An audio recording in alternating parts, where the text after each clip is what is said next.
សូមអនុមោទនាខ្ញុំព្រះករុណាសូមក្រាបថ្វាយបង្គំព្រះថេរាធេរៈគ្រប់ព្រះអង្គជាទីសក្ការៈដ៏ខ្ពង់ខ្ពស់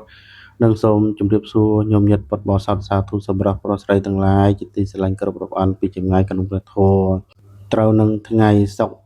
រ5កើតខែបឋមសាទឆ្នាំមមីអដ្ឋស័កពុទ្ធសករាជ2570ត្រូវនឹងថ្ងៃទី19ខែមិថុនាឆ្នាំ2026សាលាពុទ្ធកបឋមសិក្សាសម្ដេចព្រះអភិស្រីធម្មការាមបានប្រារព្ធធ្វើកម្មវិធីបើកបរិសនកាលក៏ដូចជាប្រគេនប័ណ្ណសរសើរដល់សមណសិស្សនាឆមាសពីក្នុងឱកាស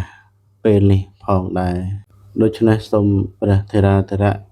និងញោមញាតពុទ្ធបរិស័ទប្រុសស្រីទាំងអស់សូមរីករាយនឹងអនុមោទនាជ្រះថ្លាជាមួយសមណសិស្សនៅក្នុងឱកាសពេលនេះផងដែរសូមអនុមោទនាកូនអើយតាមគ្រូធ្វើជន់គំរូគុណគូតាមគិតមិនរៀនមិនចេះ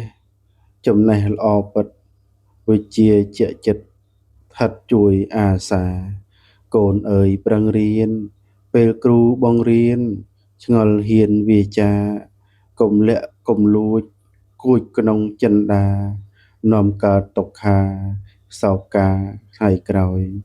កូនអើយត្រូវចាំកត់ទុកចំណាំរាប់ឆ្នាំក៏ដោយគ្រូស្ដីឲ្យកូនឆាប់កុំបណ្ដោយកុំលែងងាកក្រោយនាំខ្សោយវិជ្ជាកូនអើយត្រូវដឹង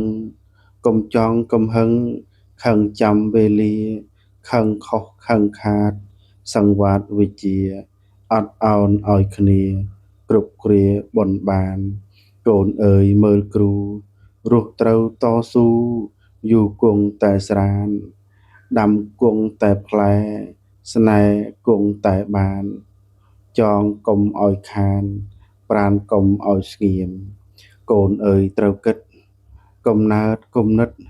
ត្បិតការព្យាយាមតាំងចិត្តសម្រេចបដូរផ្ដាច់សាច់ឈាម